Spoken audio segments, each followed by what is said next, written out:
अस्सलाम नाजरीन, welcome to रौनक इफ्तार। मैं हूं आपकी host chef shy. I hope कि आप लोग बिल्कुल ठीक ठाक होंगे, मज़े में होंगे। और आज तो भाई बड़ी गहमा गहमी होगी घर में, क्योंकि चांद रात तो आज तो वाकई चांद रात है और सबकी बहुत तैयारियां भी हो रही होंगी, बल्कि मुकम्मल हो गई होंगी। अच्छा, मुझे याद है बचपन में हम लोगों की जो चांद रात की तैयारियाँ होती थी, वो ईद के कपड़े इस्त्री होकर रखे जाते थे और शीर खुरमे की सारी चीज़ें जो है उसी रात को शॉपिंग होती थी और आ जाती थी।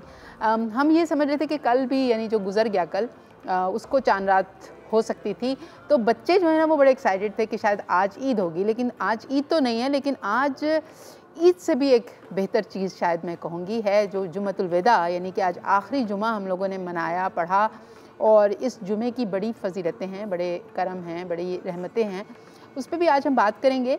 उसके अलावा जो चांद रात है उसकी फ़जीलतें, उसकी बरकतें क्या हैं, उसको किस तरह से हमें स्पेंड करना चाहिए, उसके बारे में भी बात करेंगे। और फिर ऑफ़ कोर्स ईद का दिन, जो कि समझे कि जब हम 30 रोज़े रखते हैं तो उसके बाद एक हमें दिन मिलता है जिसमें हम ईद को मनाते हैं, यानी उस रमज़ान को मनाते हैं जो हमसे जा चुका है, हमारे हाथ से निकल चुका है। लेकिन ये कि हम उसको भी खुशी से ही मनाते हैं और फिर बड़े एहतमाम होते हैं। कुछ लोग जो हैं वो बाहर जाते हैं, कुछ लोग जो हैं वो घर पे मेहमान आते हैं और बड़ी रौनक लगी हुई होती है। सुबह को नमाज़ पढ़ने जाते हैं और फिर ईदी मिलती है सबको, बच्चे बड़े खुश होते हैं ईदी मिलके। अब तो बड़े भी बड़े खुश होते हैं ईदी जब उनको मिलती है।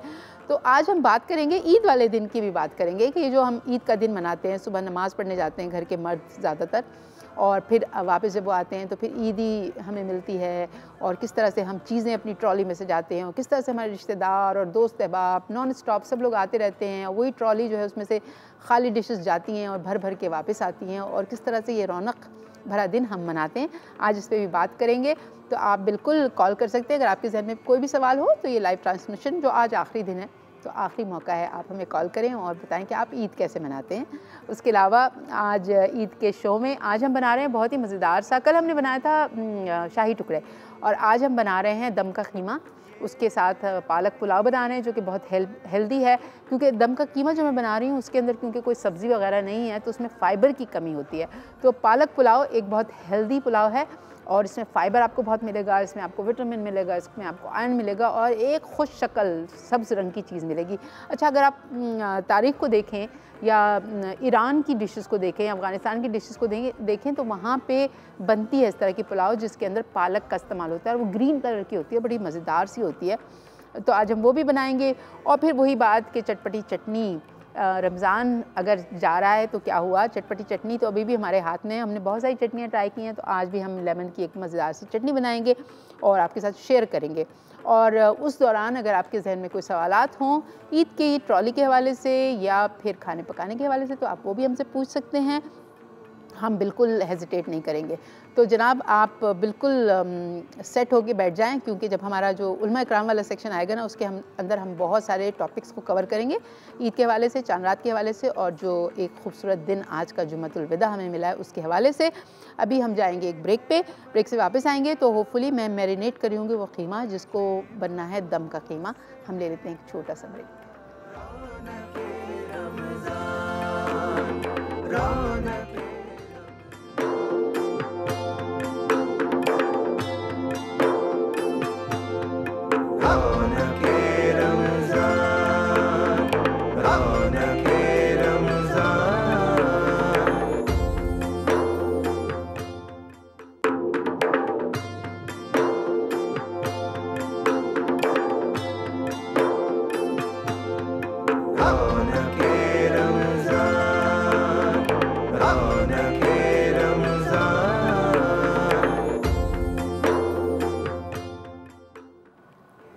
वेलकम बैक नाज़रीन, एक बार फिर हम आपके सामने हैं और यहाँ किचन में बहुत सारी तैयारी हो गई है क्योंकि ईद का मौका है और पिछले 3-4 दिन से मैं कुछ ना कुछ ईद के हिसाब से बना रही हूँ। तो हमने एक दिन बनाई थी बिरयानी, दूसरे दिन हमने बनाए शाही टुकड़े और आज हम बना रहे हैं दम का कीमा, जो बहुत सारे लोगों की फरमाइश भी थी। और उसके साथ हम बना रहे हैं पालक का पुलाव, क्योंकि दम का कीमा एक रिच डिश है और उसको बैलेंस करना बहुत ज़रूरी है। तो कोई ना कोई इसके साथ हेल्दी चीज़ होनी चाहिए, या तो आपके पास बहुत सारी सैलड हो या कोई सब्ज़ी साइड में आप बना लें, या फिर ये पालक पुलाव जो कि एक हेल्दी चीज़ भी है और शायद पाकिस्तान में इतना बनता भी नहीं है, ज़्यादातर ये अफ़गानिस्तान और ईरान में बनता है। तो मैंने सोचा वाई नॉट कि आज हम इसको अच्छे से एक कॉम्बिनेशन बना लेते हैं। अच्छा, यहाँ पे इस वक्त पुलाव की तैयारी हो रही है। आप देखें कि प्याज जो है ना वो मैं थोड़े से इनको गोल्डन कर रही हूँ और जब ये गोल्डन होने वाले हैं तो इसमें मैं साबित गरम मसाला, जिसमें मेरे पास दालचीनी है, दालचीनी भी है, छोटी इलायची है, बड़ी इलायची है, बे लीव्स हैं और ये काली मिर्चें हैं, सफ़ेद ज़ीरा है और थोड़ी सी लौंग है। ये भी हम सब इसमें डाल देते हैं और इसको हल्का सा हम भून लेंगे। और जैसे इसमें से खुशबू आने लगेगी तो हम इसमें चावल डाल देंगे, उसके साथ नमक भी ऐड कर देंगे और फिर इसको ढक के हम पका लेंगे और थोड़ी देर पकाएंगे। जब पानी इसका एब्जॉर्ब हो जाएगा और चावल को दम पे लगा देंगे, जब चावल गल जाएंगे तो बस समझे कि आपका पुलाव तैयार हो गया। और फिर एंड में मैं इसमें ये जो पालक है इसको बारीक काट के ये शामिल करूँगी। तो अब क्योंकि ये हमारा प्याज जो है बहुत ज़्यादा ब्राउन नहीं करेंगे वरना थोड़ा सा कड़वा कड़वा सा टेस्ट आएगा। तो इसमें अब मैं डाल देती हूँ चावल।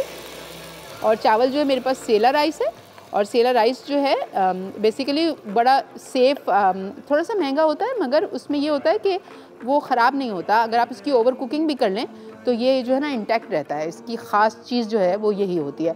थोड़ा सा पानी मैं इसमें डाल दूँगी और फिर इसको हम ढक के पकाएंगे। थोड़ा सा नमक भी इसमें डालेंगे इस मौके पे।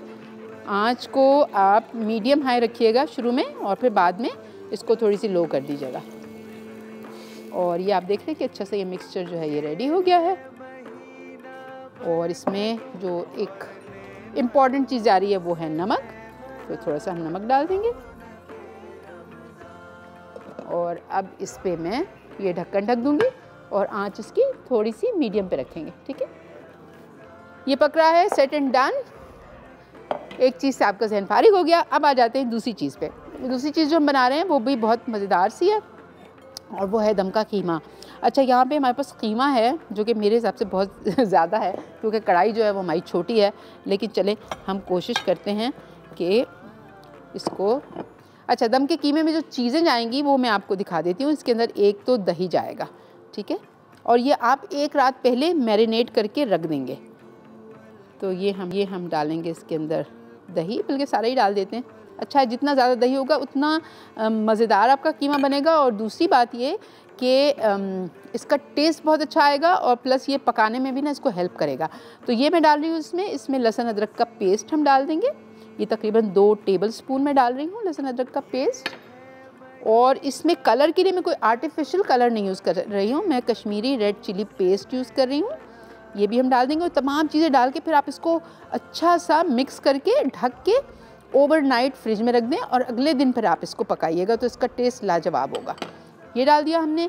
अच्छा, इसमें आप एक पाउडर का मिक्सचर डालेंगे जिसके अंदर नमक, मिर्च, हल्दी, गरम मसाला, धनिया पाउडर और सफ़ेद ज़ीरा पाउडर ये भी होगा। ठीक है, तो ये भी हम डाल देंगे। उसके अलावा इसमें जाएगा फ्रेश लेमन जूस। ये मैंने फ्रेश लेमन जूस निकाल के रखा है, बस आप बीज को छोड़ दीजिएगा और लेमन जूस आप डाल दीजिएगा इसके अंदर। और इसमें जाएंगे ढेरों ढेर प्याज, ये भी आप डाल दें। और इसमें गरम मसाला जो इससे हम गार्निश करेंगे, यहाँ पे मेरे पास हरी मिर्चें और प्याज मैंने थोड़े से नरम करके ऑयल में रखे हैं, ये इससे भी हम गार्निश करेंगे। हरा धनिया गार्निश के लिए यूज़ करेंगे और लेमन स्लाइसेस गार्निश के लिए यूज़ करेंगे।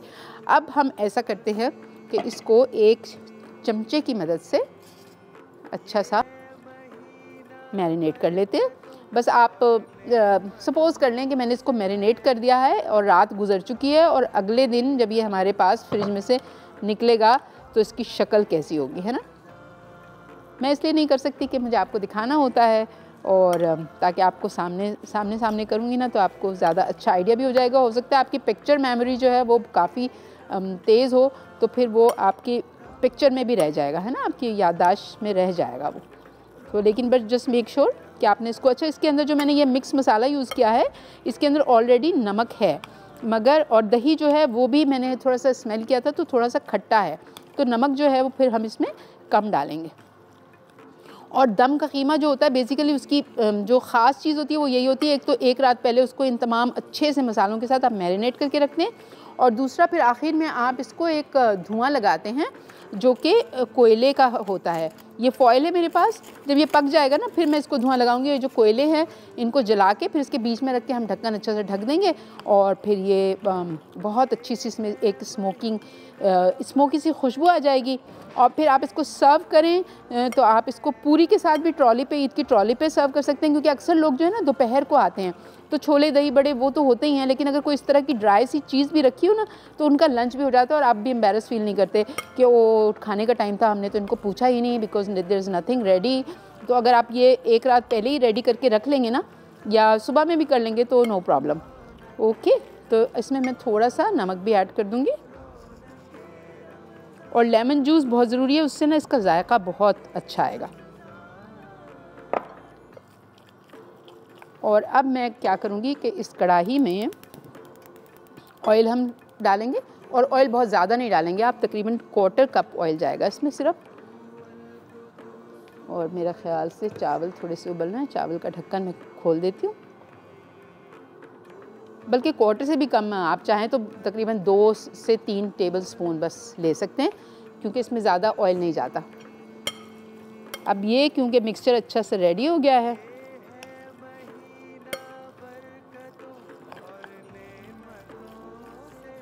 तो इसको बस मैं डाल के पका लूँगी। और आप हमें कॉल करें और आप हमें बताएं कि आपकी ये ईद की क्या तैयारी चल रही है, और कोई ऐसी चीज़ जो आपको भूल गए हो, आपको याद ना हो, आप अभी हमसे पूछ सकते हैं, क्योंकि आज आखिरी दिन है और हम कोशिश करेंगे कि आपसे ज़्यादा से ज़्यादा गपशप भी लगा सकें और साथ साथ काम भी करते रहें ताकि सब कुछ आज हो जाए। बिकॉज़ आई थिंक ये रमज़ान अब दोबारा तो नहीं आएगा, अगले साल तक हमें इंतज़ार करना पड़ेगा। और ये मज़े मज़े के खाने जो हैं, जो एहतमाम होता था, ये भी रमज़ान की बरकतें हैं, वरना आम दिनों में तो आपको पता है इतनी बिज़ी ज़िंदगी होती है कि इंसान के पास इतना टाइम ही नहीं होता है कि वो हर रोज़ शाम में इतना एहतमाम करे। बल्कि अक्सर घरों में तो ये होता है कि लोग बैठ ही नहीं पाते एक साथ, क्योंकि सबकी बिज़ी लाइफ होती है। अच्छा, अब ऐसा करते हैं कि इसको मैं इसमें ऐड कर देती हूँ।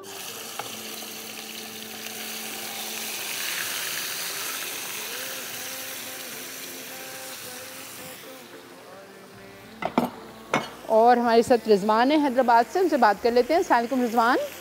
वालेकुम सलाम, कैसी हैं आप? मैं बिल्कुल ठीक हूँ, आप कैसे हैं? अल्लाह का करम, माशाल्लाह पूरे महीने आपने बहुत शानदार प्रोग्राम चलाया। शुक्रिया। और आज जैसे रमज़ान के जाने का अफसोस है, वैसे आपके प्रोग्राम के ख़त्म होने का भी अफसोस है। थैंक यू सो मच, मुझे भी बहुत सब कुछ याद आएगा। इतने मज़े से हम लोग हर रोज़ बैठ के गपशप भी लगाते थे, बातें भी करते थे, अच्छी बातें और फिर खाने पीने की बातें। Thank you so much.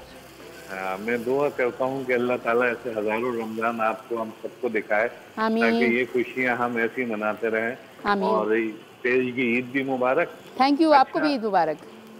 हाँ, मैं एक चीज पूछ रहा था कि ये पैन रोल, चिकन रोल होते हैं जी, सॉफ्ट वाले, एक तो ये आजकल समोसों के बन रहे हैं जी करारे, जी तो जी वो क्रिस्पी नहीं, सॉफ्ट वाले, उसकी रोटी कैसे बनती है? अच्छा, वो लोग कोई ब्रेड रोल बना देते हैं, लेकिन एक वो रोटी वाले बनते हैं। जी जी रोटी वाले तो बनते हैं। वो हमारे यहाँ नहीं बन पा रहे हैं ना। वो अब पहले हैदराबाद में बहुत मिलते थे अच्छे रेस्टोरेंट में, अच्छा, अब नहीं मिलते। अच्छा ठीक है, चले वो भी आपके साथ इंशाल्लाह शेयर करेंगे। हम किसी मॉर्निंग शो भी हमारा होता है, उसमें भी मैं अक्सर कुछ ना कुछ कुकिंग करती हूँ। डेफिनेटली, हाँ डेफिनेटली आपके साथ शेयर करेंगे। ठीक है, पहले आपको पेशगी ईद मुबारक। थैंक यू वालों को आपको भी बहुत बहुत फिर मुलाकात रहेगी। Thank you for calling. Allah ने के बाद शुक्रिया, ईद मुबारक एवरीवन।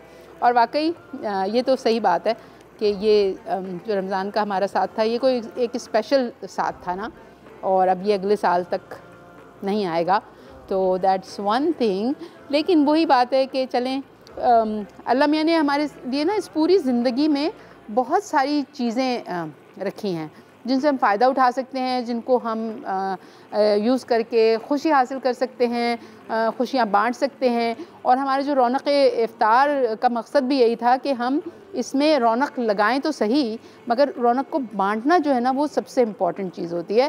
क्योंकि अपने लिए तो इंसान जीता ही है, मगर ये कि अगर दूसरों के लिए जिया जाए, अपने लिए तो हम खाना पकाते ही हैं, लेकिन अगर दूसरों को के लिए पकाया जाए तो क्या बात है।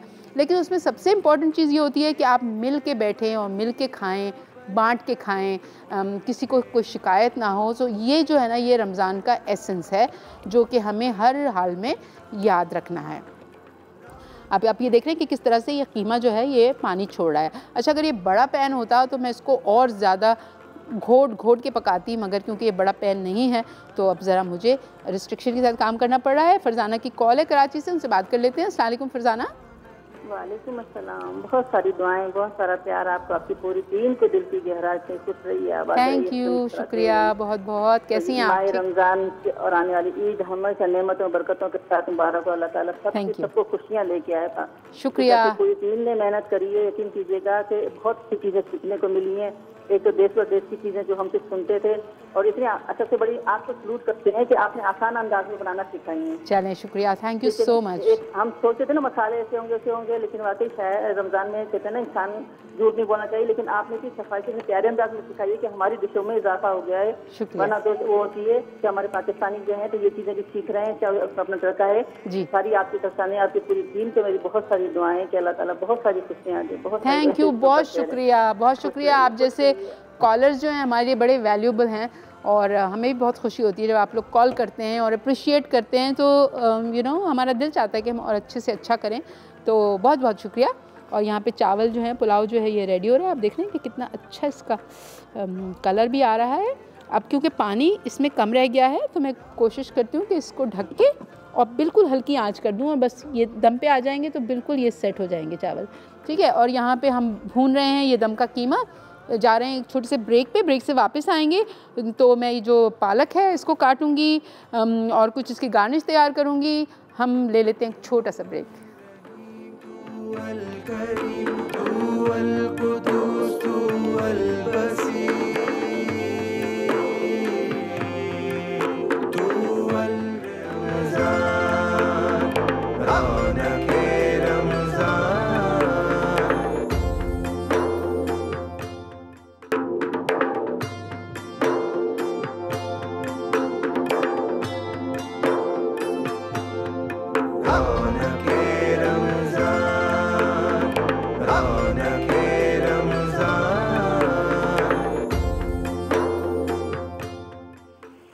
जी वेलकम बैक। आज हम बना रहे हैं बहुत ही मज़ेदार सा दम का कीमा, उसके साथ बन रहा है पालक पुलाव। और पालक पुलाव मैं आपको दिखा देती हूँ। यहाँ पे दम का कीमा जो है अभी इसमें क्योंकि पानी बहुत ज़्यादा है, एक तो कीमे का अपना पानी है, दूसरा हमने जो इसमें दही मिक्स किया था 1 कप वो पानी है, फिर लेमन जूस हमने इसमें मिक्स किया था उसका भी पानी है, और प्याज हमने इसके अंदर मिक्स किए थे उसका भी पानी है। तो ये पानी खुश्क होने में थोड़ा सा टाइम लगेगा, तो आप इसको हाई हीट पे चाहे तो खुले बर्तन में आप पकाएंगे तो ये बहुत जल्दी हो जाएगा। अलबत्ता हमारे पास क्योंकि कढ़ाई है तो इसमें थोड़ा सा टाइम लग रहा है, बट अगर आप इसको थोड़ा सा छोड़ देंगे ना बिल्कुल खुला, तो फिर ये अच्छा सा खुश्क हो जाएगा। जब तक ये हो रहा है पुलाव का जो चावल है वो बिल्कुल रेडी हो गए, आप देख रहे हैं। अब मैं सिर्फ इसके अंदर मुझे पालक डालना है मिक्स करके, पालक को काट के डालना है। तो यहाँ पे पुलाव बिल्कुल रेडी हो गया है और हमारे साथ एक कॉलर भी है, उनसे बात कर लेते हैं, साथ साथ मैं पालक भी काट लेती हूँ। जी अस्सलाम वालेकुम। हेलो हेलो जी अस्सलाम वालेकुम। वालेकुम अस्सलाम। कौन बात कर रही हैं? मैं डॉक्टर सायरा बात कर रही हूँ फैसलाबाद से। कैसी हैं डॉक्टर सायरा आप?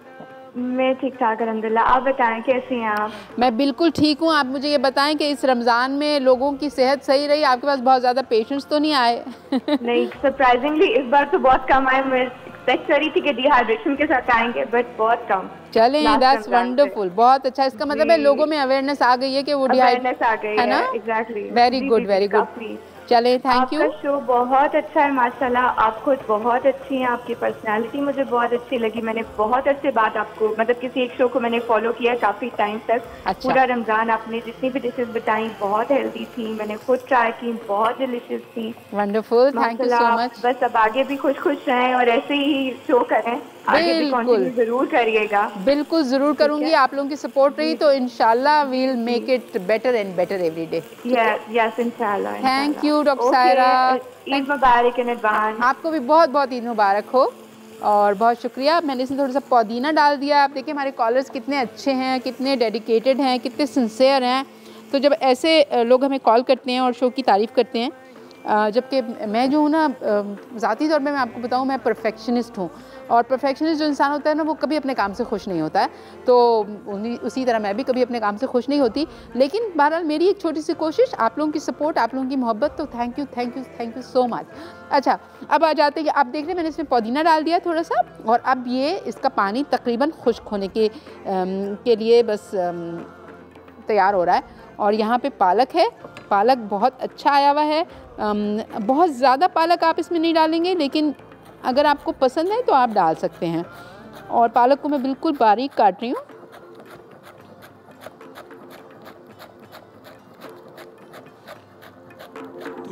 और पालक को आप बस लास्ट मिनट पे अपने चावलों में मिक्स करेंगे, क्योंकि फिर इसका ग्रीन कलर जो है ना वो बड़ा खूबसूरत सा हो जाएगा। लेकिन अगर आपने इसको डाल के फिर पकाना शुरू कर दिया चावलों को, या ढक्कन ढक दिया, तो फिर आपके पालक का जो रंग है ना वो थोड़ा सा ऑलिव ग्रीन हो जाएगा, जो कि इतना टेम्पटिंग नहीं होता। ठीक है, तो इसको मैं इस तरह से चॉप कर देती हूँ, थोड़ा सा और काट लेती हूँ, ताकि कुछ तो सेहत का एलिमेंट होना चाहिए ना। अच्छा, पालक की आप बहुत सारी चीज़ें, पालक के हमने पकौड़े भी बनाए थे, पालक के पतौड़ भी आप बना सकते हैं। पालक को आप जूस पालक का बहुत अच्छा होता है, लेकिन ज़ाहिर पालक का जूस थोड़ा सा कड़वाहट, थोड़ा तल्ख होता है, थोड़ा हार्ड होता है। तो इसका जब आप जूस निकालें, जो कि ग्रीन कलर का बहुत खूबसूरत होता है, तो उसको फिर आप एप्पल जूस के साथ, ऑरेंज जूस के साथ, कैरेट जूस के साथ मिक्स करके अपनी ग़िज़ा में शामिल कर सकते हैं। It's very healthy. एंड फिर वो उसके साथ जो है ना, कैरेट जूस के साथ या एप्पल जूस के साथ, फिर वो बनता भी बहुत मज़ेदार है। अब ये पालक जो है मैंने काट लिया है, बस आई थिंक इतना काफ़ी होगा इसके लिए। और अब मैं ये इसके अंदर पालक डाल दूँगी, और बस हम इसको फिर मिक्स कर लेंगे। और ये बहुत अच्छी सी हमारी पुलाव, जो इसमें से खुशबू ऑलरेडी बहुत अच्छी आ रही है गरम मसाले की और अनियन की। अब इसको हम थोड़ा सा मिक्स करके आपको दिखा देते हैं। इस तरह से आप इसको हल्के हाथ से फोल्ड कर लें।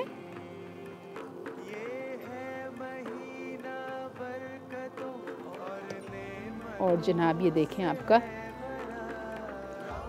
पुलाव जो है ये बिल्कुल रेडी हो गया। मतलब और टेस्ट के बारे में तो मैं क्या कहूँ, मगर ये जितना हेल्दी लुकिंग है ना, आई एम श्योर कि आपको ये आपकी टेबल पे बहुत अच्छा लगेगा।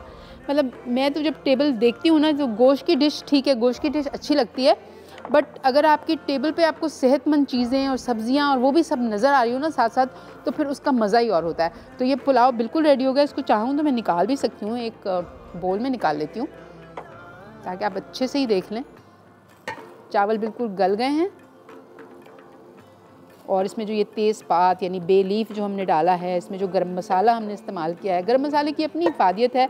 वही मैं आपसे जो कल परसों बात कही थी ना, कि हमारे बुज़ुर्ग जो थे, जब वो जिन्होंने भी ये खाने ईजाद किए या इनको क्रिएट किया बेसिकली, तो वो लोग बहुत सोच समझ वाले लोग थे, और उनकी कोशिश होती थी कि वो खाना तो मज़ेदार तो हो, लेकिन उसके अंदर जो हेल्थ का एलिमेंट है ना, वो भी होना चाहिए। आपको पता है कि बाहर के मुल्कों में बहुत पसंद किया जाता है हमारे खाने को, और गोरे जो हैं वो भी जाके special they make it a point कि वो ये खाने ट्राई करें, बिकॉज़ उनको भी यही लगता है कि this is something very special. क्योंकि उन लोगों के खाने जो होते हैं उसमें शोरबा बनाया जाता है मैदे से, या बटर डाल देते हैं मैक्सिमम, या फिर होते तो बहुत उनके खाने भी अच्छे हैं, मगर जो मुझे लगता है खुशबू और जायका हमारे खानों में होता है ना, वो बहुत कम जगह पे आपको मिलेगा। तो इसलिए हमारे खाने जो है ना वो सेहत से भरपूर होते हैं। अच्छा, मैं इसको थोड़ा सा साइड्स को इसकी साफ़ कर लेती हूँ, और ये आप देखें कि अब ये जो है ना परफेक्टली रेडी पुलाव हो गया है। अच्छा, ये तो रेडी हो गया है। अब अगला काम हम ये करते हैं कि ये आप देख रहे हैं कीमा जो है दम का, ये भी ऑलमोस्ट रेडी हो गया है। अब इसका जो ऑयल है वो ऊपर आ रहा है, जो कि मैंने बहुत कम डाला था, और इसका पानी बिल्कुल खुश्क हो गया। अच्छा, बहुत ज़्यादा आप इसको नहीं भूनेंगे, क्योंकि फिर उससे होता क्या है कि फिर आपका ये खुश्क होना शुरू हो जाता है। अब मैं इसके बीच में एक जगह बना रही हूँ, जिसके अंदर मैं ये जो कोयला है ना, इसको जला के बेसिकली मैं करूँगी क्या, मैं आपको दिखा देती हूँ कि जैसे मेरे पास ये फॉयल रैप है, तो ये फॉयल रैप मैं इसके सेंटर में रख दूँगी, और अब मैं ये करूँगी कि यहाँ पे मेरे पास कोयला है, कोयले को मैं जलाऊंगी चूल्हे पे, और जब अच्छी सी ये आग पकड़ लेगा ना, और इसमें थोड़े से अंगारे बन जाएंगे, तो फिर मैं इसको यहाँ सेंटर में रखूँगी इसके, और इस पर हल्का सा ऑयल डालूँगी और फिर इसका ढक्कन जो है ना, इसकी लिड हम लगा देंगे। होपफुली ये ढक्कन सेट हो जाएगा सेट, तो होपफुली इसकी लिड हम लगा देंगे और फिर इसके अंदर धुआं फैल जाएगा, स्मोक बन जाएगी, और फिर थोड़ी देर आप इसको 5-10 मिनट बंद रहने देंगे, तो फिर ये सारी खुशबू जो स्मोक की होगी ना वो कीमे के अंदर फैल जाएगी। तो द पॉइंट इज़ कि आप किस तरह से इसको एक वो फ्लेवर दे सकते हैं जो स्मोकी फ्लेवर होता है। और आपको पता है कि बाहर के मुल्कों में तो सॉसेजेस मिलती हैं और क्या चीज़ मिलती है, बहुत सारे चीज़ें ऐसी मिलती हैं जिसके अंदर स्मोकी फ्लेवर होता है, मगर उनके स्मोक हाउसेस होते हैं, और यानी कि एक लार्ज स्केल पे उनकी स्मोकिंग जो है वो एक पूरा प्रोसीजर है जो कि वो लोग फॉलो करते हैं। बट हमारे यहाँ ये बहुत पुराना तरीका है, और आजकल तो इतनी नई नई चीज़ें निकल रही हैं। वो कोयला कढ़ाई मैं कहीं देखती हूँ, कहीं कोयला पुलाव, कहीं कोयला कढ़ाई, तो कोयले का रिवाज हमारे मुल्क में बहुत अरसे से राइज है। हमारे साथ एक कॉलर, उनसे बात कर लेते हैं। अली हैं, हेलो, अली हैं मुल्तान से। अस्सलाम वालेकुम अली। हेलो, कैसी हैं मैडम? मैं बिल्कुल ठीक हूँ, आप कैसे हैं? जी मैं बिल्कुल ठीक हूँ। क्या बना रही हैं? आज मैं बना रही हूँ दम का कीमा, और उसके साथ पालक पुलाव जो आपको नज़र भी आ रहा होगा, बड़ा खूबसूरत सा पुलाव यहाँ पे। माशाल्लाह से बहुत ज़बरदस्त है, और आपकी स्माइल मुझे बड़ी अच्छी लगती है। थैंक यू सो मच, बहुत शुक्रिया आपका। बस वो कहते हैं ना कि मुस्कुराना जो है वो ज़िंदगी की निशानी है, और जब आप सुबह उठ के मुस्कुराते हैं तो किसी ना किसी का तो दिन अच्छा हो ही जाता है ना। Thank you. ओके जनाब, अब आप देख रहे हैं कि ये कोयला जो है मैं कोशिश कर रही हूँ जलाने की, ये जल जाएगा तो मैं इसको उसके सेंटर में रखूँगी, और फिर इसको मैं चाह रही हूँ कि मैं ब्रेक पे जाने से पहले आपको ये दिखा दूँ कि ये प्रोसीजर जो है ना ये सिंपल है, इस लिटिल ट्रिकी। और अक्सर यंग बच्चियाँ जो है ना वो हमसे पूछती हैं कि शायद वो किस तरह से करते हैं, हमें वो सीखना है, बड़ी वो क्यूरियस होती हैं, बिकॉज़ यूजुअली आपकी दादी करती हैं या अम्मी करती हैं या बड़ी बहन करती होंगी, तो यंग लड़कियों को इस तरह की चीज़ें आती नहीं हैं जो ट्रेडिशनल चीज़ें हैं। लेकिन ये होता है कि जब उनकी शादी होती है या मंगनी होती है तो उनके ससुराल वाले एक्सपेक्ट करते हैं कि वो इस तरह की ट्रेडिशनल चीज़ें जो हैं वो बनाएं। इवन शादी मंगनी ना भी हो, लड़कियों का खुद कभी दिल चाहता है कि जो दादी बनाती थी वो टेस्ट वाला कीमा हमें वो खाना है, तो वो कैसे बनेगा। तो अक्सर वही सवाल लेके मेरे पास आती हैं, तो मैंने सोचा कि इस बार रमज़ान में मैं थोड़ी सी ट्रेनिंग भी कर दूं आप लोगों की, ताकि आप लोगों को एक आइडिया हो जाए कि ये तमाम काम कैसे होते हैं और कितने आसान है ना। कभी कभी लगता है हमें कि बहुत कॉम्प्लिकेटेड चीज़ें हैं, बट होती नहीं है इतनी कॉम्प्लिकेटेड। अच्छा, अब ये आप देख रहे हैं कि ये मैं इसके अंदर रख रही हूँ, बल्कि जो दूसरा है ना ये भी मैं इसके अंदर रख देती हूँ, और ये चूल्हा मैं बंद कर देती हूँ। अब मेरे पास ये ढक्कन भी सही वाला आ गया, तो इसमें मैं हल्का सा ऑयल डालूँगी, और अब आप देखिएगा कि इसके अंदर ये धुआं बनना शुरू होगा। और बस मेक श्योर कि ये धुआं जो है ना ये साइडों से निकलने ना पाए, और बहुत अच्छा सा धुआं बन जाए। थोड़ी देर आप इसको बंद ही छोड़ देंगे तो ये धुआं खुद ब खुद गायब होना शुरू हो जाएगा, और फिर थोड़ी देर के बाद आपको ये बिल्कुल क्लियर नज़र आने लगा कि इसके अंदर जो कीमा है वो आपको नज़र आने लगेगा। उस वक्त जो है अगर आप इसको चखेंगे तो उसके अंदर वो स्मोक की खुशबू होगी। तो ये भी जो है ना बस ये मेरे ख़्याल में सेट हो गया है, तो इसको हम थोड़ी देर के लिए बंद ही छोड़ देंगे, और हम ब्रेक पे जा रहे हैं। ब्रेक के बाद वापस आएंगे तो होपफुली ये भी रेडी हो चुका होगा, और हम बात करेंगे हमारी जो आज की लजीज सी मज़ेदार सी चटपटी चटनी है और बनाएंगे मिलके। Take a break.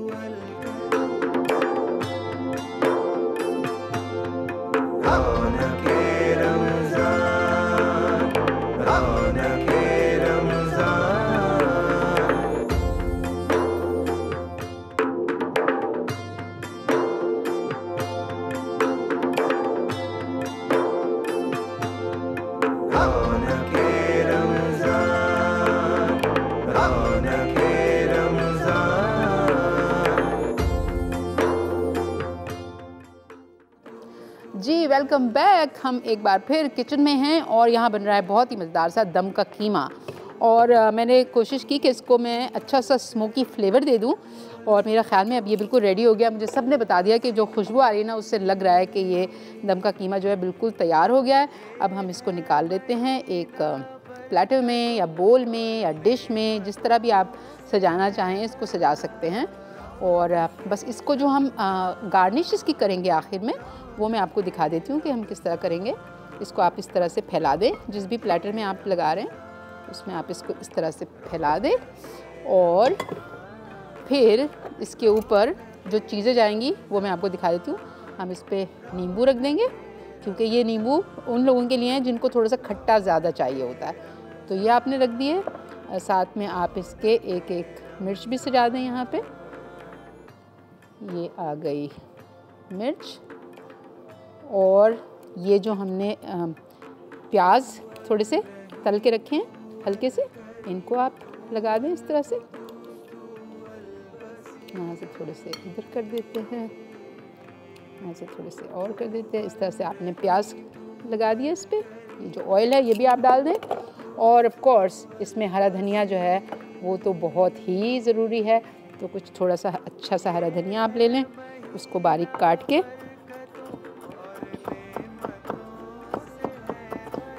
और फिर आप इसको खाएंगे पूरी के साथ, पराठे के साथ, नान के साथ, जो भी आपको पसंद हो आप उसके साथ इसको खा सकते हैं। तो ये हो गया रेडी।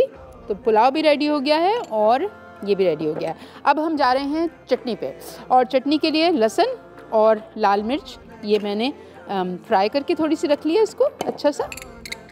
यहाँ पे हमारे पास है कश्मीरी लाल मिर्च का पेस्ट, जिससे आपकी चटनी का रंग बहुत अच्छा आएगा, और इसमें जाएगा ढेरों ढेर लेमन जूस और थोड़ा सा सिरका। सिरका हम इसलिए डालते हैं कि शेल्फ़ लाइफ जो है उसकी ज़्यादा हो जाती है। तो ये सिरका और नींबू के रस जो है उसका मिक्सचर है, ये हम इसमें डाल देंगे। और थोड़ी सी हरी मिर्चें 2 दाने आप ये भी डाल दें, और बस इसको मैं बंद करके, और चाहे तो थोड़ा सा नमक भी डाल दें, ठीक है, थोड़ा सा नमक डाल देंगे। आज हमने इसमें मीठा कुछ नहीं डाला है क्योंकि जो लाल मिर्च है ना कश्मीरी, ये थोड़ी सी स्वीट ही होती है। तो अब इसको हम बस अच्छा सा ग्राइंड कर लेंगे।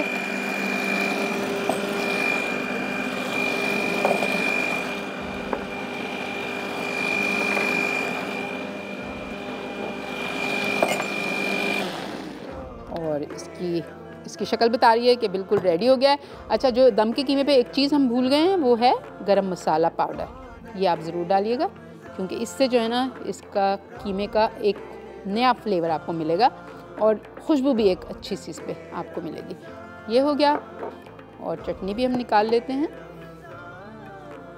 और चटनी में से भी बहुत अच्छी खुशबू आ रही है। तो होपफुली ये मज़ेदार सी चटनी होगी। और आप रंग देख लें इसका कितना अच्छा है, बिल्कुल जैसे चटनी का रंग होना चाहिए वैसा इसका रंग है। जी जनाब, तो आज की ये तीनों डिशेस जो हैं बिल्कुल तैयार हो गई है। हमारे पास है पालक पुलाव, दम का कीमा जिसके अंदर स्मोकी फ्लेवर है, और ये अच्छी सी लेमन चटनी। आई होप कि आपका इफ्तार आज बहुत अच्छा होगा, हमारा भी बहुत अच्छा होगा। हम जा रहे हैं एक छोटे से ब्रेक पे, ब्रेक से वापस आएंगे। तो आज 3 इम्पॉर्टेंट चीज़ें, एक तो जुम्मतुल विदा, उसकी अहमियत, उसकी फजीलत, और चांद रात और ईद, तीनों पे बात करेंगे उलमा इकराम से। ले लेते हैं एक छोटा सा ब्रेक।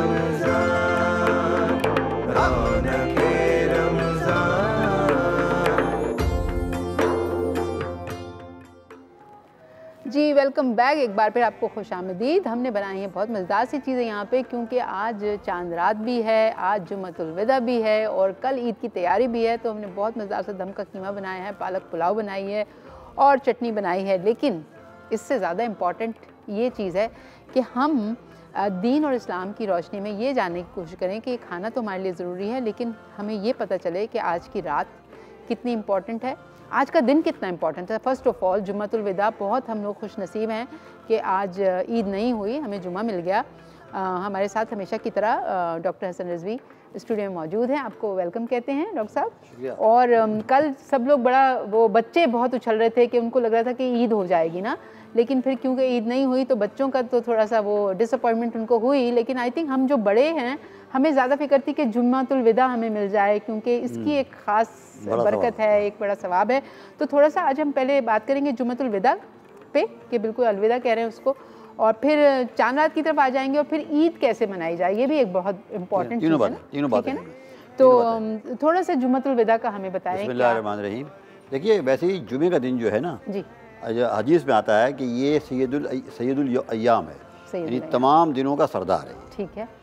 इसी वजह से अव्वल तो खुदा पहले ही हर तमाम नेकियों पर 10 गुना हमें अजर देता है, बिल्कुल, लेकिन जुमे को हर नेकी पर 10 गुना और अजर बढ़ जाता है, सुभान अल्लाह, यानी जुमे की वजह से। यानी जो नेकी आप जुमे के दिन करेंगे तो 10 गुना तो पहले ही मिलेगा आपको उसका अजर, और मज़ीद 10 गुना मिलेगा प्लस जुमे की वजह से। तो इसलिए ये अल्लाह ने एक रहमत हम पर फरमाई, एक मेहरबानी है अल्लाह की। ईद है ये, खुशी का दिन है ये कि अल्लाह ने हमें ये दिन दिया है, नेकियां बढ़ जाती हैं, सवाब बढ़ जाता है, अल्लाह की बरकतें बढ़ जाती हैं, गुनाह बहुत माफ़ होते हैं जुमे के दिन, दुरूद पढ़ने का बेतहाशा सवाब है। तो ये सब बातें बहुत अहम हैं। अब एक तो जुमा पहले अहम है, फिर रमज़ान का महीना वो अहम है, फिर रमज़ान का जुमा। तो आप देखिए ना, फजीलत दर फजीलत दर फजीलत के, तो लिहाजा ये, और फिर वो जो आखिरी जुमा, फिर वो भी जुमे का आखिरी जुमा, ये कितने आप देखिए उसमें वो हो गए, एक तो जुमे का दिन, फिर रमज़ान का महीने का दिन, फिर जुमे का आखिरी जुमा। तो ये इतनी फजीलत बढ़ जाती है इसकी। तो इसमें यहाँ तक हदीस में आया है कि इतने अल्लाह लोगों को बख्शता है, इतने लोगों को अल्लाह बख्शता है कि जो पूरे रमज़ान में बख्शे गए थे, उन तमाम जितने तादाद में बख्शे गए थे, उतने लोग जो हैं आखिरी जुमे को और ये जो शब ईद होती है इसमें बख्शे जाते हैं। अच्छा। इसलिए हदीस में यहाँ तक भी आया है कि ये शब कद्र से, लैलतुल कद्र से कम नहीं है यार हमारी रात जो है। अच्छा, बिल्कुल ठीक इतनी यानी अहमियत है, इसकी बहुत इंपॉर्टेंस है, बहुत अहमियत है। तो जुम्मतुल विदा को तो हमने अलविदा कह ही दिया, सब ने नमाज भी पढ़ ली। और ये बताएं कि जो चांद रात है इसको इनाम की रात क्यों कहा जाता है? इसलिए कहा जाता है कि आज की रात हदीस शरीफ में है कि अल्लाह जो है वो लिख कर वो आदमी जिसने इस महीने में अल्लाह से सच्चे दिल से शर्मिंदा होकर गुनाहों से माफ़ी मांगी है, नेकी की है, अच्छे काम किए हैं, रोज़े रखे हैं, नमाज़ें पढ़ी हैं और तिलावतें की हैं, अपने आप को गुनाहों से बचाने की कोशिश की है, अपने अंदर ये सलाहियत डेवलप की है कि आइंदा वो गुनाहों से बचेगा, तो उसको अल्लाह जो है वो लिख कर देता है कि भाई तुम्हें जहन्नम से आज़ाद कर दिया गया। यानी ये उनके रिकॉर्ड में ये लिखा जाता है, ये अल्लाह की तरफ से लिखा जाता है कि इसको हमने जायज़ा कहते हैं असल में, एक लेटर दिया जाता है जो किसी को किसी बात के अप्रिसिएशन के लिए, उसे कहते हैं जायज़ा असल में। तो ये एक लेटर ऑफ अप्रिसिएशन है जो अल्लाह देता है उन बंदों को जो रोज़े रखते हैं, नमाज़ें पढ़ते हैं, रमज़ान को सही माने, और सबसे बड़ी बात वो अपने अंदर गुनाह से बचने की सलाहियत पैदा करते हैं, डेवलप करते हैं, ये शऊर कि नहीं ये काम हमें नहीं करना चाहिए, ये काम अल्लाह को ना पसंद है, जो काम भी अल्लाह को ना पसंद है हमें नहीं करना चाहिए, क्योंकि हम उसका खाते हैं, उसका खाना ये तो उसकी नमक हरामी है। ये तो बहुत ही बदकिरदार की बात है कि मैं आपका ही खाऊं और आप ही की बात को यानी न मानूं। बिल्कुल। तो ये बात है कि जब आप अल्लाह का खाते हैं, राज़िक आपका है, मालिक है, खालिक है, तो उसके नाफरमानी से बचने की जो सलाहियत है ये हम डेवलप करते हैं। यही रमज़ान का इनाम है। जिसने ये कर लिया, अल्लाह असल में जहन्नम भेजना नहीं चाहता, अल्लाह मुझे किसी को जहन्नम भेजना नहीं चाहता, क्योंकि वो कहता है मैं 70 माओं से ज़्यादा मोहब्बत करता हूँ अपनी मखलूक से। खुदा फरमाता है हदीस कुदसी के अंदर कि मैं 70 माओं से भी ज़्यादा मोहब्बत करता हूँ अपनी मखलूक से। अब बताइए कोई माँ पसंद करेगी अपने बच्चे को आग में फेंक दे? नहीं पसंद करेगी। मालूम अल्लाह ये चाहता नहीं है कि हमें जहन्नम में फेंके, वो चाहता क्या है हम अपनी इस्लाह करें। अगर हमने बुराई काम किए हैं उनका इकरार करें, शर्मिंदा हों, माफ़ी मांगें और लौट जाएँ, तौबा नहीं क्या मतलब उन कामों को छोड़कर अच्छे कामों की तरफ लौट जाएं। ये जो है बात जो करता है उसको जायज़ा दिया जाता है कि तुम्हें हमने जहन्नम से बरी कर दिया, क्योंकि तुमने अपना काम असली कर लिया। तो ये चांद की रात का इनाम हो गया, ये इनाम होता है, ये इनाम हो गया। क्या सुभान। और फिर इसी बात है, अब आप पूछे ईद क्या होती है, अब ऑटोमेटिक सवाल आखिरी आगे शब ईद के बाद ईद। जी बिल्कुल। अरे ईद का लफ्ज़ जो है ना, ईद का लफ्ज़ बना है औद से, अच्छा, यानी लौट लौट कर आना, अच्छा, बार बार आना, अच्छा, इसे कहते हैं ईद। जैसे ईद बकर वो होती है, ईद ज़ुहा बार बार लौट के आती है, ये भी ईद है लौट के, और जुमा भी ईद है वो बार बार आता है लौट के। तो ईद के मानी लौट के बार बार आना। अच्छा, अब ये जो ईद आ रही है कल इंशाल्लाह, ये है ईद उल फित्र। ये फित्र क्यों कहते हैं? इस रात को फित्र दिया जाता है। अच्छा, गरीबों को आप फित्रा दें। जी फित्रा देते हैं, वो मेरा एक सवाल है आपसे कि हाँ, उसका जरूरी है। रोज़ा कबूल नहीं होगा जी अगर आपने फित्रा नहीं दिया, रोज़ा कबूल नहीं होगा। ये बुनियाद है, उस पर आप रोज़े का यानी फित्रा तो एक आदमी को खाना खिलाने के बराबर रकम दें आप। अच्छा, ठीक है, ये फितरा है। बहरहाल ये मुख्तलिफ फ़ुक़हा ने मुख्तलिफ रकम, अहनाफ के नज़दीक 100 रुपये है, फ़िक़ह जाफ़ी में 150 रुपये है। अच्छा, लेकिन सही जो तरीका है वो ये है कि जैसा मैं खाना खाता हूँ, जितनी कीमत का खाना मैं खाता हूँ उतना मुझे पैसा देना चाहिए। अच्छा, अमीरों को ज़्यादा देना चाहिए, गरीबों को कम देना, मुतवस्सित तो ये पर हेड देना चाहिए। पर हेड। आप घर के सरबराह हैं और आपके घर में 5 बच्चे हैं और आपकी वाइफ हैं, तो ये 6 हो गए ना। और एक आप खुद, अगर मैं 100 रुपये निकालता हूँ पर हेड मसलन अहनाफ के नज़दीक हिसाब से, तो 500 बच्चों के, फिर 600। नहीं, जितने आदमी हैं, जितने आदमी, अगर बीवी मियाँ 3 बच्चे हैं, 5 आदमी मसलन, अच्छा, कुल 5 आदमी अगर हैं तो 500, तो अहनाफ के नज़दीक 500 रुपये हुए। और वो फितरा किसको देना चाहिए? गरीब, फुकरा, मसाकीन। अच्छा, जिनके पास खाने को नहीं है, गरीब हैं, ठीक है, जो गरीब, जिनकी इनकम जो है उनकी कम है, उनकी और ख़र्चा ज़्यादा है, ठीक है। ये वो इस शरह में 2 किस्म के लोग होते हैं, एक होता है गनी, एक होता है फ़कीर, ठीक है। गनी कहते हैं कि जिसकी आमदनी जो है उसके अखराजात के बराबर हो या ज़्यादा हो, ठीक है, ये गनी है, सही। और फ़कीर वो होता है फ़िक़ह की इस्तिलाह में कि जिसकी आमदनी उसकी ज़रूरत से कम हो, जिससे गुजारा न कर सके, या हो ही नहीं आमदनी, बिल्कुल, ठीक, या अगर हो तो कम हो, ये है फ़कीर, ठीक है, ये फ़कीर है। हाँ, ये है मुस्तहिक़ फितरे का। अच्छा, ये जो फ़कीर है, हाँ, जिसके अखराजात पूरे नहीं होते हैं, किसी वजह से भी उसकी आमदनी कम है या आयाल ज़्यादा है। अच्छा, ठीक है। तो मुझे डॉक्टर साहब ये बताएं कि अगर हमारे रिश्तेदार कुछ ऐसे हैं जो बहुत गरीब हैं, उसमें कोई मिस्कीन या 3 बच्चे हैं, फर्स्ट प्रेफरेंस उनको देना चाहिए? फर्स्ट प्रेफरेंस उनका है, क्योंकि लोग यूजुअली होता है हक ज़्यादा है, नमाज पढ़ के निकलते हैं तो गरीबों को देना शुरू कर देते हैं, वो भी एक बात। बहुत रिश्तेदार नहीं होते हैं गरीब, ठीक है, या उनको भी देते हैं, इनको भी देते हैं, ठीक है। इस पे हम बात करेंगे मज़ीद। अभी जा रहे हैं एक ब्रेक पे, क्योंकि इफ्तार का वक्त होने वाला है। आप लोग भी कीजिए अच्छा से इफ्तार, एनर्जेटिक होकर वापस आते हैं, मज़ीद बात करेंगे ईद की अहमियत, फजीलत और किस तरह हमें ईद का दिन गुजारना चाहिए कि अच्छा गुजरे। ले लेते हैं एक छोटा सा ब्रेक।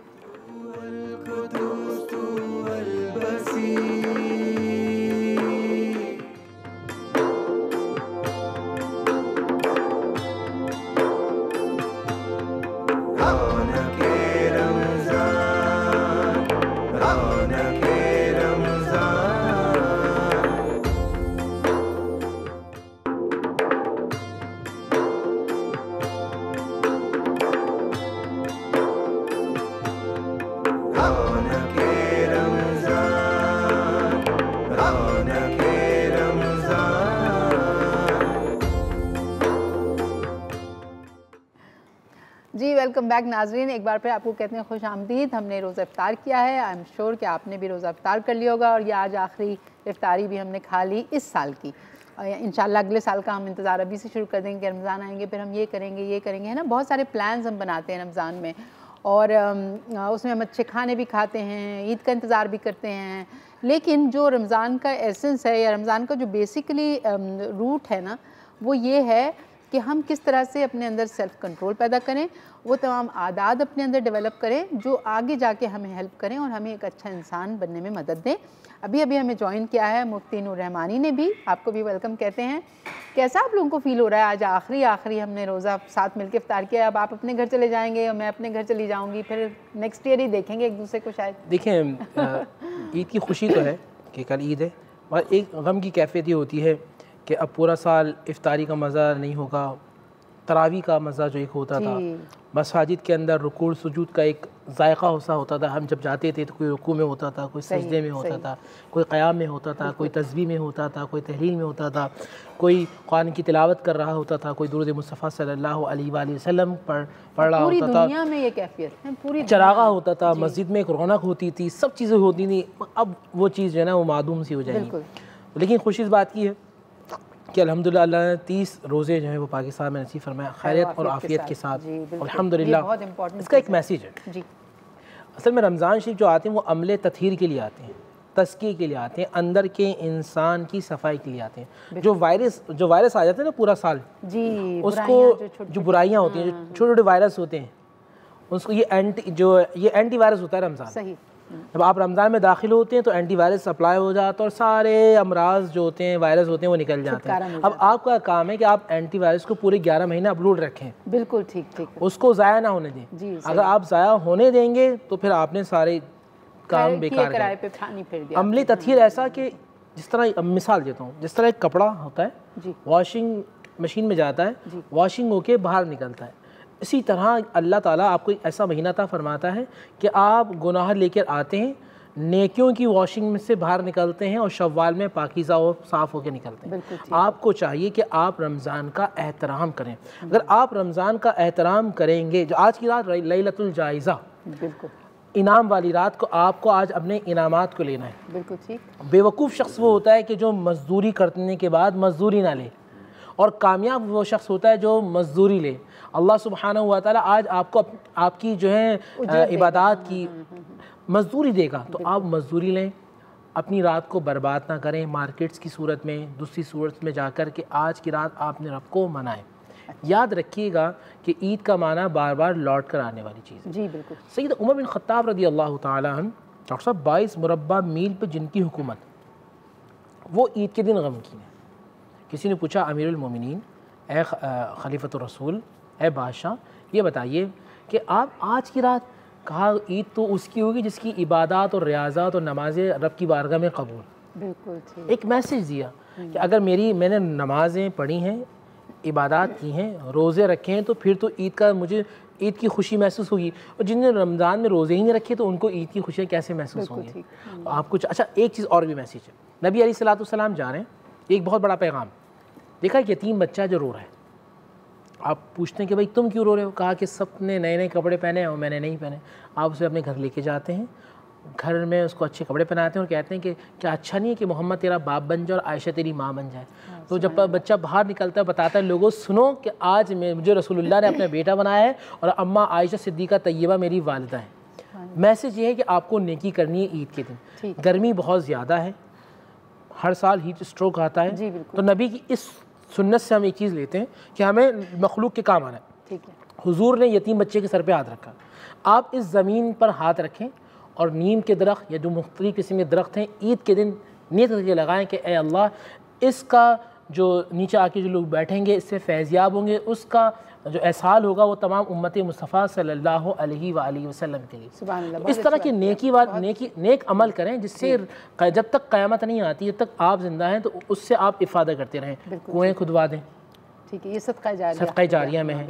यतीम बच्चों के लिए स्कूल्स का एहतमाम करवा दें, बेवाओं को कपड़े दिलवा दें। ये ईद की खुशियाँ। देखिए खुशियाँ हमेशा बांटने से बढ़ती हैं, बिल्कुल, और जो बांटने से कम नहीं होती हैं उनको। हाँ बिल्कुल, कि आप अमीर को और अमीर बना दें। हाँ, जो गरीब हैं, जो फुकरा हैं, जो मुस्तहिक हैं, आप उनको दें, तो इंशाअल्लाह जब तक आप ज़िंदा रहेंगे ईद की खुशियों की लज्जत को पाते रहेंगे और आपकी नस्लों में अल्लाह सुब्हानहू व तआला हर एक को गनी रखेगा। याद रखिएगा, जो शख्स अल्लाह उसके रसूल सल्लल्लाहु अलैहि वसल्लम की रज़ा के लिए काम करता है, अल्लाह ताला उसकी आल पर रहम। सूरह बकरा के अंदर जो गाय का जो किस्सा है, उसमें यतीम बच्चे पर अल्लाह ताला इसलिए इनाम इकराम फरमाता कि उसके बाप नेक थे। तो अगर आप नेक हैं और आप ऐसा सदका जारिया काम करवा देते, मैसेज कि कल 1 या 2 या 3 नीम के दरख्त लगाइए, जहाँ पानी की किल्लत है अल्लाह ने आपको दी है, तो वहाँ कुएँ खुदवा दें। आप यतीम गरीब बच्चों को अता करें। 2 सूट या 5 सूट आप अपने बच्चों के लिए ले रहे हैं, तो आप अपने इलाके में देखें कि कौन सा बच्चा गरीब है, यतीम है, 1 सूट उसके लिए ले लें। उसके पहनने की बरकत से अल्लाह ताला आपके बच्चे को पूरा साल बीमारियों से और तकलीफ से महफूज रखे। देखिए खुशियाँ 2 किस्म की होती हैं, एक होती है मटीरियल और एक होती है रूहानी। बिल्कुल ठीक।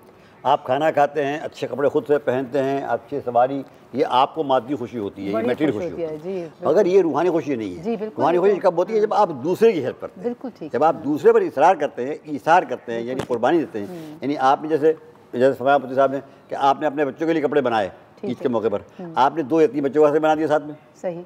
अब जाहिर है कि इसमें तो आपका खर्चा हुआ, लेकिन आपको इसके वजह से रूहानी खुशी होगी, ज़हनी खुशी होगी, नफ्सियाती खुशी होगी, एक पॉजिटिव असर आप पे पड़ेगा। फिर रूहानी अल्लाह की तरफ से बरकतें आप पर नाज़िल होंगी। जैसे कि हुजूर की सुन्नत टीचर, आपने यतीम बच्चे को अपना बेटा बनाया। यतीमों पर, गरीबों पर, मिस्किनों पर, बेसहारा लोगों पर, बीमारों पर, इन लोगों पर रहम करना फितरा उसी की ट्रेनिंग है। फितरा उसी की ट्रेनिंग है कि भाई आप खुद खाएंगे ना इतने अच्छे खाना, तो उसको भी खिलाओ। अच्छा, ये बड़ा अच्छा मसला बयान फरमा दिया हज़रत साहब ने उस पर कि नमाज ईद से पहले फ़ितरा अदा करना है।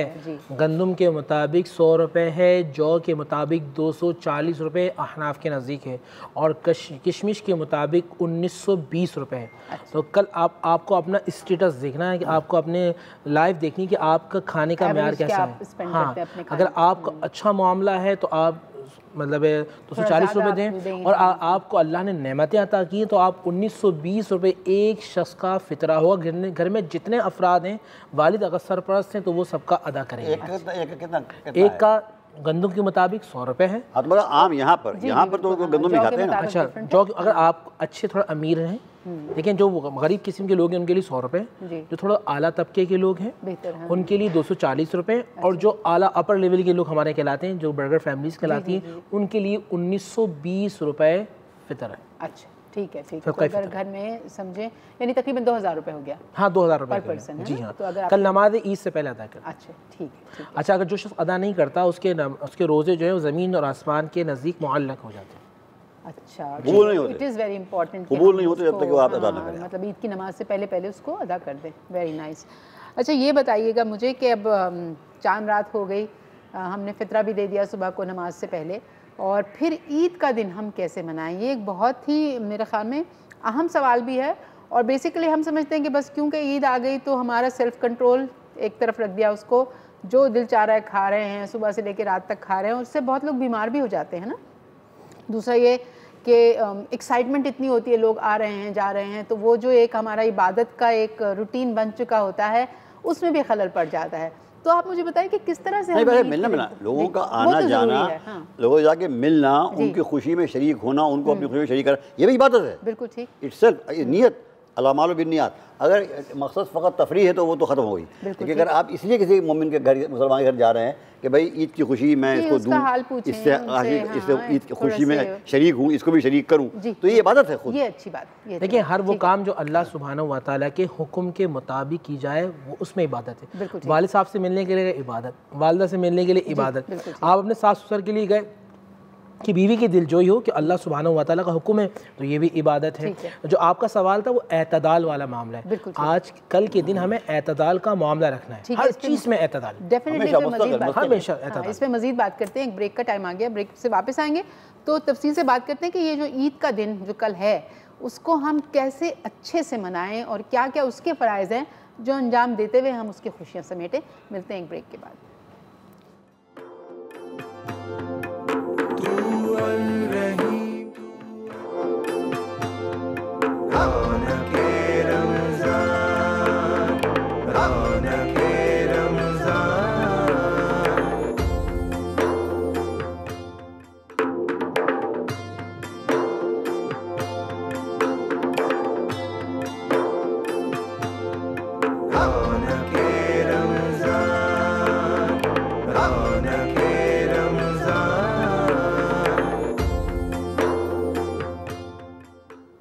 जी, वेलकम बैक नाज़रीन। एक बार फिर आपको बहुत बहुत ईद मुबारक हो। और आज हमने आखिरी रोज़ा जो है वो आपके साथ मिलकर इफ्तार किया, बहुत अच्छा लगा। इस महीने हमने कोशिश की कि हम बहुत पर्पसफुल रमज़ान गुजारें। आखिरी बात जो मैं अपने दोनों उलमा से पूछना चाहूँगी कि ईद का दिन, कल ईद है, और एक मुझे आप लोग शॉर्ट फॉर्म में बता दें कि ईद का दिन हम आइडियली कैसे गुजारें।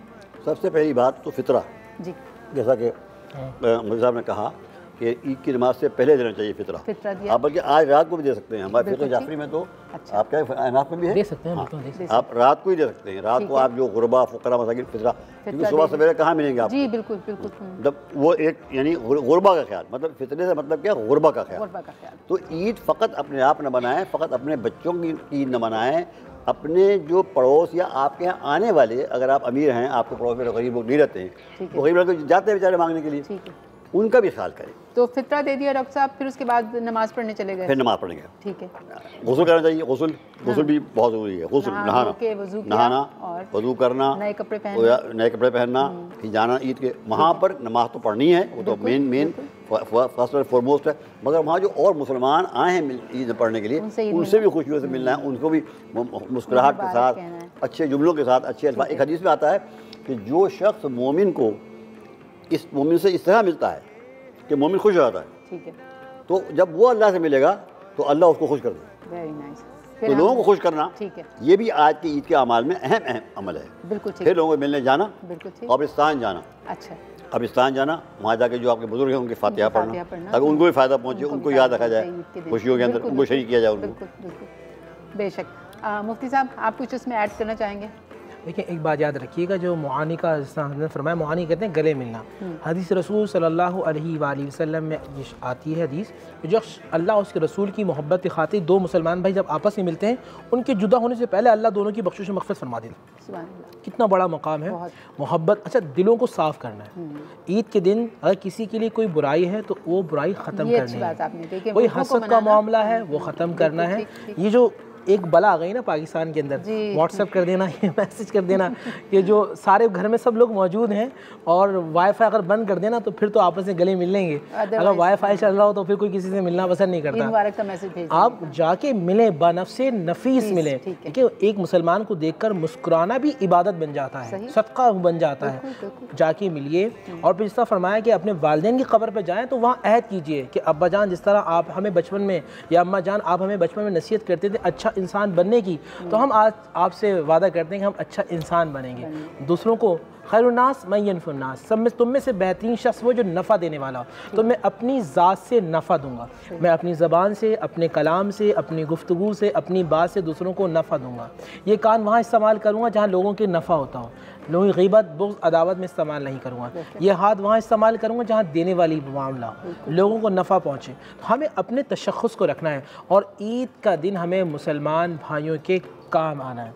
हमें उम्मती मुस्लिमा के लिए दुआ करना है और हमें बनना संवरना है अल्लाह सुब्हानहू व तआला के लिए, ज़ाहिरी तौर पे नहीं बल्कि अंदर से बातिन का। हमारा बातिन, देखिए अंदर का जो इंसान है ना उसको इंसान बनाना है। अक्सर के अंदर के जो लोग होते हैं ना, हर एक के अंदर एक शख्स अंदर बैठा होता है जो बता रहा होता है, जिसको हम ज़मीर कहते हैं। ज़मीर कहते हैं। अक्सर लोगों का ज़मीर मुर्दा हो जाता है। जो रमज़ान में आते हैं तो ज़मीर में कुछ ज़िंदगी सी आ जाती है, तो रमज़ान के बाद अपने ज़मीर को मरने मत दें, ज़मीर को जिंदा हो जाए। ये वो बात वही कर रहे हैं जो कुरान में कहा गया है कि ये हमने रोज़ा इसलिए फ़र्ज़ किया है कि लअल्लकुम तत्तक़ून, ताकि तुम में बुराई से रुकने की और बचने की सलाहियत पैदा हो। तो यही बात की जो असल मकसद जो था ईद, यही इसी बात, ईद है ही इसी बात की कि मैंने अपने अंदर तक़वा पैदा कर लिया, अब मैं बुराइयों से बचने लगा। क्योंकि बुराइयों से बचने लगा अल्लाह ने मेरे पिछले गुनाह सारे माफ़ कर दिए। इसी बात की तो असल ईद है। लिहाजा इस बात को मेंटेन करना चाहिए, वरना ये पूरी मेहनत जो आपने साल भर में महीने में की है ये ज़ाया हो जाएगी। आपने ईद के दिन चुगलियाँ खा रहे हैं, ग़ीबतें कर रहे हैं, लोगों के साथ मजाक उड़ा रहे हैं, लोगों की तौहीन कर रहे हैं। ग़ीबत, इंटरनेशनल ग़ीबत कॉन्फ्रेंस होती है, अब तो चुगलियाँ भी नहीं होती। जहाँ 5 आदमी बैठते हैं तो पूरी दुनिया की ग़ीबत शुरू हो जाती है। और बकौल आपके तो वो बस सारी जो होती है, हमने एक ओढ़ा था लिबास एहतियात का, तकवा का, रमज़ान में वो उतार के फेंक देते हैं। ये तो ईद नहीं हुई, ये तो ईद ऐसी देखिए बीमार होता है, जब वो सेहतयाब होता है, खुशी मनाता है, मगर क्या करता है तो बेहतियाती नहीं करता, आराम से, बेहतियाती नहीं करता। बेहतियाती बीमार हुआ था ना, तो अब उसकी ईद जब होगी जब वो बेहतियाती ना करे तो वो बेहतियाती करनी शुरू कर दी, बीमार हो गया। ईद क्या हुई? अच्छा, अपने जहन को पॉजिटिव रखें, ठीक है, मुस्बत सोच का हामिल हो। ये चीज़ गिलास है, अगर इसमें पानी है, मैं आपसे पूछूं कितना है, तो एक आम सोचो कि ये आधा खाली है। इस्लाम ये कहता है कि ये आधा भरा हुआ है। तो ये पॉजिटिव सोच होती है, मतलब ये जिस आदमी के बारे में सोचे, अच्छाई, हमें हर बंदे की अच्छाई पर नजर डाले। मक्खी पूरे जिस्म में जख्म होता है वहाँ बैठती है, तो आप मक्खी ना, जानवर ना बने, बल्कि आपको अल्लाह ने इंसान बनाया, तो आप हाँ मरहम रखें, आप डॉक्टर बने, तो आप हर किसी की अच्छाई पर नज़र डालें। आपकी बीवी में कोई ख़राबी है तो आप उसकी अच्छाई को देखें, बेटे में कोई ख़राबी है तो अच्छाई पर नज़र, भाई में कोई ख़राबी है।